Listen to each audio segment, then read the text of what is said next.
Assalamualaikum warahmatullahi wabarakatuh. Kami dari kelompok 7 kelas 2B Perbankan Syariah akan menjelaskan tentang laporan arus kas metode tidak langsung.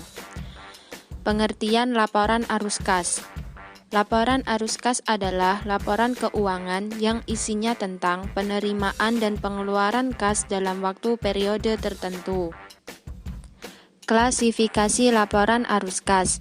Laporan arus kas merinci penerimaan dan pengeluaran kas berdasarkan 3 aktivitas, yaitu 1. Aktivitas operasi, 2. Aktivitas investasi, dan 3. Aktivitas pendanaan.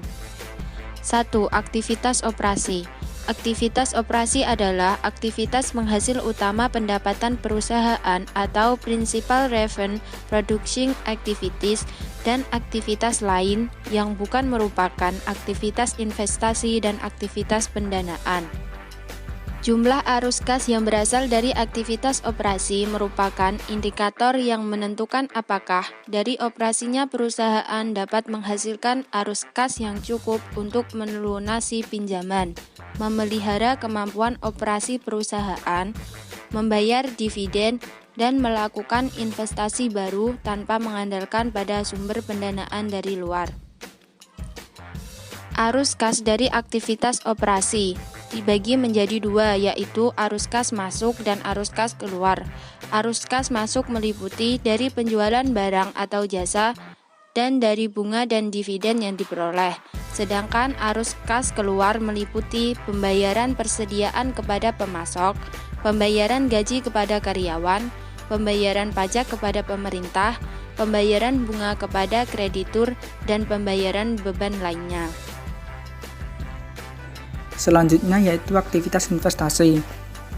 Aktivitas investasi adalah arus kas dalam bentuk pemasukan atau pengeluaran yang memengaruhi investasi dalam aset non-lancar adalah arus kas dari kegiatan investasi. Kegiatan investasi ini adalah yang berhubungan dengan aktivitas penjualan atau pembelian dari aktiva perusahaan. Perhitungan arus kas dari kegiatan investasi yang meliputi arus kas masuk dan arus kas keluar. Arus kas masuk terdiri dari penjualan properti sekuritas hutang, investasi saham, dan sebagainya, dan penagihan pokok pinjaman. Arus kas keluar terdiri dari pembelian properti sekuritas hutang, investasi saham, dan sebagainya, dan pemberian pinjaman kepada entitas lain. Yang terakhir ada aktivitas pendanaan. Aktivitas pendanaan adalah aktivitas yang mengakibatkan perubahan dalam jumlah serta komposisi ekuitas dan pinjaman entitas. Perhitungan arus kas dari kegiatan pendanaan yang meliputi arus kas masuk dan arus kas keluar. Arus kas masuk terdiri dari penjualan sekuritas ekuitas dan penerbitan hutang jangka panjang. Arus kas keluar terdiri dari pembelian kembali sekuritas ekuitas, pelunasan hutang jangka panjang, dan pembayaran dividen kepada pemegang saham. Arus kas metode tidak langsung.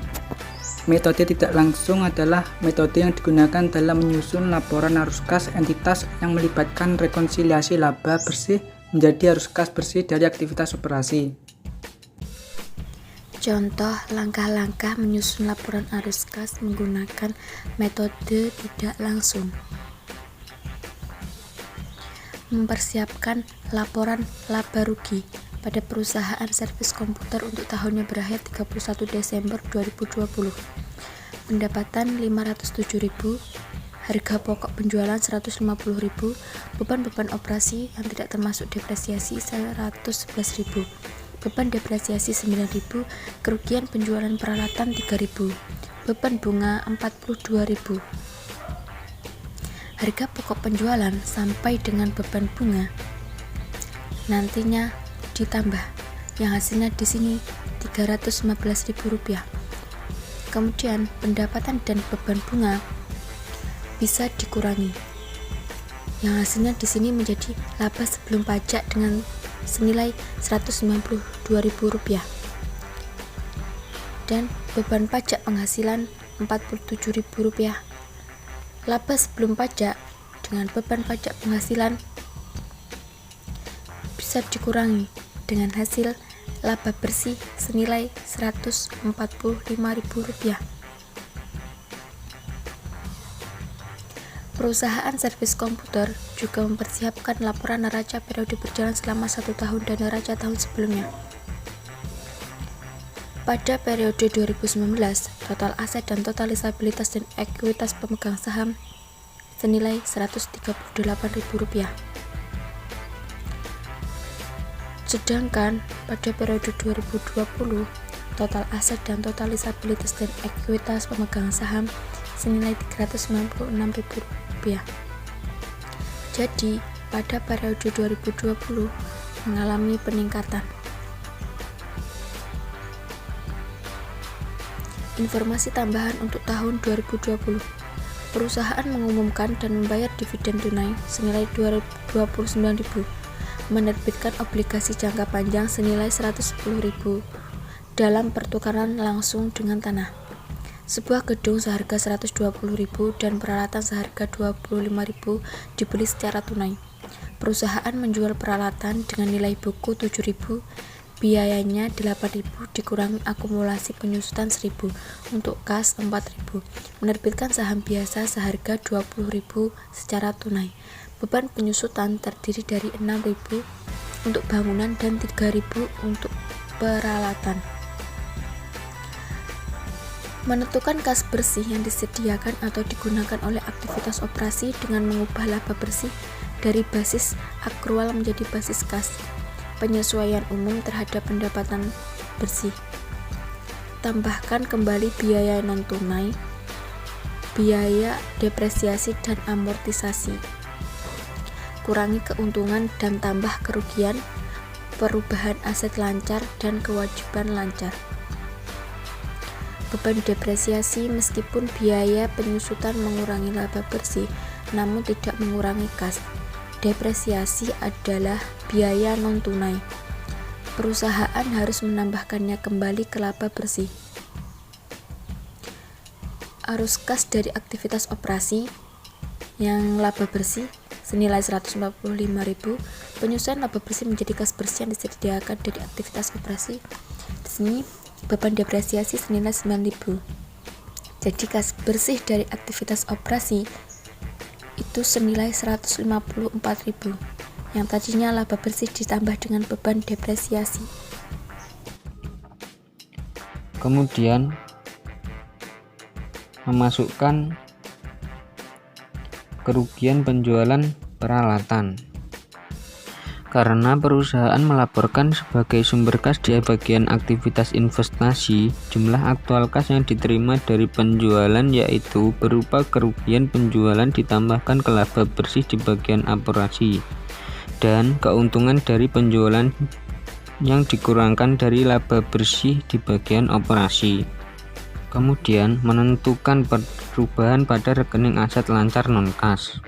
Perubahan yang pertama yaitu menentukan penurunan piutang usaha. Ketika saldo piutang menurun, penerimaan kas lebih tinggi dari pendapatan yang diperoleh dari basis akrual. Bisa dilihat di neraca saldo tersebut. Oleh karena itu, perusahaan menambah laba bersih sejumlah penurunan piutang. Dilanjutkan dilihat di tabel tersebut, penurunan piutang usaha sebesar Rp10.000. Kemudian perubahan selanjutnya yaitu peningkatan persediaan. Ketika saldo persediaan meningkat, harga pokok barang yang dibeli melebihi harga pokok yang berakibat harga pokok penjualan tidak mencerminkan pembayaran tunai yang dilakukan oleh barang dagang. Bisa dilihat di neraca tersebut. Perubahan selanjutnya yaitu peningkatan beban dibayar di muka. Ketika saldo biaya dibayar di muka meningkat, kas yang dibayarkan untuk pengeluaran lebih tinggi daripada biaya yang dilaporkan dengan basis akrual. Perusahaan mengurangi penurunan dari laba bersih untuk mendapatkan kas bersih yang diperoleh dari aktivitas operasi.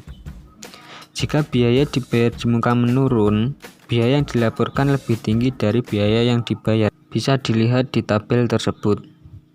Perubahan selanjutnya yaitu ketika hutang usaha meningkat, ini berarti perusahaan menerima barang lebih banyak daripada yang sebenarnya dibayar. Kenaikan tersebut ditambahkan ke laba bersih untuk menentukan kas bersih yang diperoleh dari aktivitas operasi. Ketika hutang pajak berpenghasilan berkurang, ini berarti beban pajak penghasilan yang dilaporkan dalam laporan laba rugi kecil dari jumlah pajak yang dibayarkan selama periode tersebut. Penurunan tersebut dikurangkan dari laba bersih untuk menentukan kas bersih yang diperoleh dari aktivitas operasi. Kemudian bisa dilihat di tabel tersebut. Hasilnya seperti di tabel itu. Dengan jumlah kas bersih yang disediakan dari aktivitas operasi yaitu sebesar 172.000. Assalamualaikum warahmatullahi wabarakatuh. Saya Nazilatul Mufdah. Di sini saya akan menjelaskan tentang step 2, aktivitas investasi dan pendanaan. Dari informasi tambahan, perusahaan membeli tanah senilai Rp110.000 dengan menerbitkan obligasi jangka panjang. Ini adalah aktivitas investasi dan pendanaan non tunai yang signifikan yang perlu diungkapkan dalam jadwal terpisah. Bisa dilihat dalam tabel tersebut. Kemudian, perusahaan memperoleh gedung perkantoran seharga Rp120.000 secara tunai. Ini adalah arus kas keluar yang dilaporkan di bagian investasi. Bisa dilihat di neraca saldo. Sehingga arus kas aktivitas investasi pembelian gedung senilai kurang Rp120.000. Mengapa kurang? Karena merupakan kas keluar. Sehingga kas berkurang Rp120.000. Kemudian informasi tambahan menjelaskan bahwa peningkatan peralatan dihasilkan dari dua transaksi, yaitu satu, pembelian peralatan sebesar Rp25.000 dan dua, penjualan peralatan sebesar Rp4.000 seharga Rp8.000. Bisa dilihat di neraca saldo, yaitu pembelian Rp25.000 dan Juna, yaitu kas masuk sebesar Rp4.000, sehingga dimasukkan ke dalam arus kas dari aktivitas investasi, yaitu pembelian peralatan senilai kurang dari Rp25.000 karena kas berkurang, dan penjualan peralatan senilai Rp4.000 karena kas masuk, sehingga kas yang digunakan untuk investasi totalnya senilai kurang dari Rp141.000 atau kas keluar sebesar Rp141.000. Kemudian informasi tambahan mencatat bahwa peningkatan saham bisa disebabkan oleh penerbitan saham baru. Kita lihat di neraca saldo, penjualan saham sebesar Rp20.000 sehingga dapat dimasukkan ke dalam arus kas dari aktivitas pembiayaan, yaitu penerbitan saham biasa senilai Rp20.000 karena kas masuk. Kemudian laba ditahan meningkat Rp116.000 selama tahun itu. Peningkatan ini dapat dijelaskan oleh dua faktor. Satu, laba bersih senilai Rp145.000 meningkat laba ditahan. Dua, dividen sebesar Rp29.000 menurunkan laba ditahan. Dapat dilihat di laporan laba rugi, dividen Rp29.000 dan laba bersih senilai Rp145.000. Kemudian dimasukkan ke dalam arus kas dari aktivitas pembiayaan, yaitu pembayaran dividen tunai seharga kurang dari Rp29.000 karena arus kas keluar, dan laba bersih dimasukkan ke dalam arus kas dari aktivitas operasi senilai Rp145.000. Kemudian arus kas dari aktivitas pembiayaan di total, yaitu kas yang digunakan untuk pembiayaan senilai kurang dari Rp9.000, artinya kas keluar senilai Rp9.000. Kemudian di total dari arus kas aktivitas investasi senilai Rp141.000 dan arus kas dari aktivitas pembiayaan senilai Rp9.000. Totalnya menjadi peningkatan bersih kas senilai Rp22.000. Kemudian di total arus kas dari aktivitas investasi dan arus kas dari aktivitas pembiayaan totalnya senilai 150.000. Kemudian arus kas dari aktivitas operasi dikurangi arus kas dari aktivitas investasi dan pembiayaan, peningkatan bersih kas senilai 22.000. Kemudian ditambah dengan kas awal periode senilai 33.000 menjadi kas akhir periode senilai 55.000. Sekian presentasi dari kami, kurang lebihnya mohon maaf. Wassalamualaikum warahmatullahi wabarakatuh.